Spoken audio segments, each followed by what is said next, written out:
এতদিন থেকে যে শিক্ষাক্রমে ছিল যে কোনো শ্রেণীতে ফেল করলে পরবর্তী শ্রেণীতে উত্তীর্ণ করে দেওয়া হয় না বা পরবর্তী শ্রেণীতে ভর্তি নেওয়া হয় না, তেমনি এসএসসিতেও তা বাধ্যতা ছিল।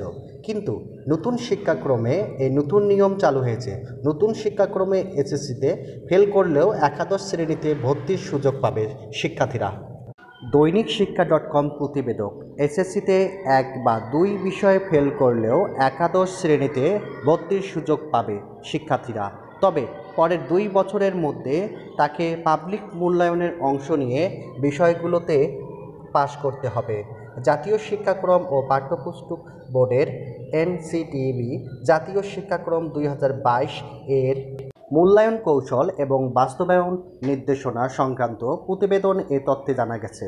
মঙ্গলবার 28শে মে প্রতিবেদনটি curriculum development and revision core কমিটিতে পাস হয়েছে। এসিটিবি হয়েছে জাতীয় শিক্ষাক্রম সমন্বয় কমিটি এনসিসি সভার এটি চূড়ান্ত হবে।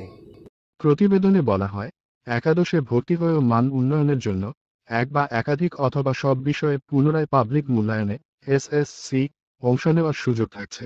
অনন্য, অর্জনমুখী, অগ্রগামী, সক্রিয়, অনুসন্ধানী, বিকাশমান ও প্রারম্ভিক শীর্ষক 7টি সূচকের ভিত্তিতে প্রকাশ করা হবে শিক্ষার্থীর রিপোর্ট কার্ড। এতে সব বিষয়ে পারদর্শিতা বা সর্বোচ্চ সূচক অনন্য, আর সর্বনিম্ন সূচক হল প্রারম্ভিক। গত বছর প্রথম, ষষ্ঠ ও সপ্তম, চলতি বছর দ্বিতীয়, তৃতীয়, অষ্টম ও নবম শ্রেণীতে নতুন শিক্ষাক্রম বাস্তবায়ন করা হয়।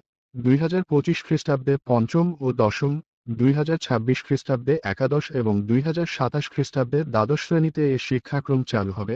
নতুন শিক্ষাক্রমে দশম শ্রেণীর পাঠ্যসূচির ভিত্তিতে 2026 খ্রিস্টাব্দে হবে এসএসসি পরীক্ষা।